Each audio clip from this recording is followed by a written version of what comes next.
Hi everyone, my name is Anaya Reyes and I'm the Assistant Director of Admission at Scripps College. My pronouns are she, her, and hers.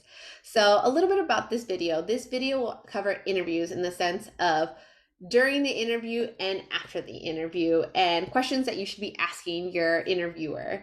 If you want to learn more about what to expect or how to prepare for an interview, I recommend checking out my previous video. I also just want to reiterate again that at Scripps, our interviews are completely optional. They are not a determining factor in our admissions process. So just want to, now we'll dive into the topics I had mentioned. So I'll start first with questions that you should be asking your interviewer. Usually at the end of the interview, us as admission officers or the interviewers will leave a specific amount of time if you have any specific questions. The interviews will be conducted by either an admission officer like myself, an alum, or a current Scripps student who is a senior and part of our admission ambassador team.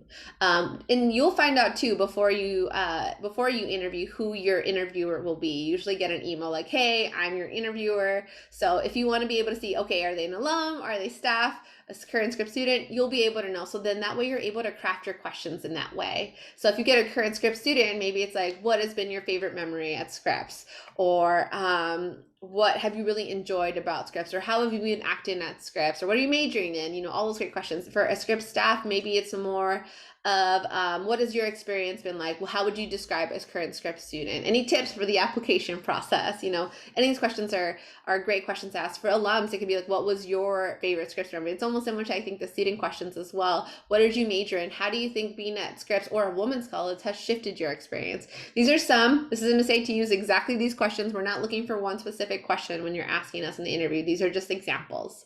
In terms of the interview itself, make sure to that let you know that we're going to be writing down notes. So if you see us look away or anything like that, it's just writing down everything so that we make sure we capture the essence of who you are and us being able to learn whatever we can about you in the interview. And we'll ask you questions ranging from your academics, your passions outside of the classroom, and more about your college search. So questions that kind of we'll be asking you is, what has your favorite subject been? What has been your most challenging class? Are there any subjects you would like to try? Or for activities is what have you been most passionate about outside of the classroom? Do you have a job? Do you have an internship? Do you have family responsibilities? What do you love about them? And then in terms of your college search, what is your ideal college? What does your dream college look like? And how does Scripps fit into that? You know, these are all questions that kind of come to mind. Again, these aren't exact questions we'll be asking you, but really it would always go down to those three buckets for us in the interview. So I hope that this information was helpful for you in the interview process. If you have any questions, please feel free to reach out to us. We are here as a resource to you. And if you're interested in conducting an interview, learn more about it on our website. Have a great rest of your day, everyone. Again, let us know if you have any questions.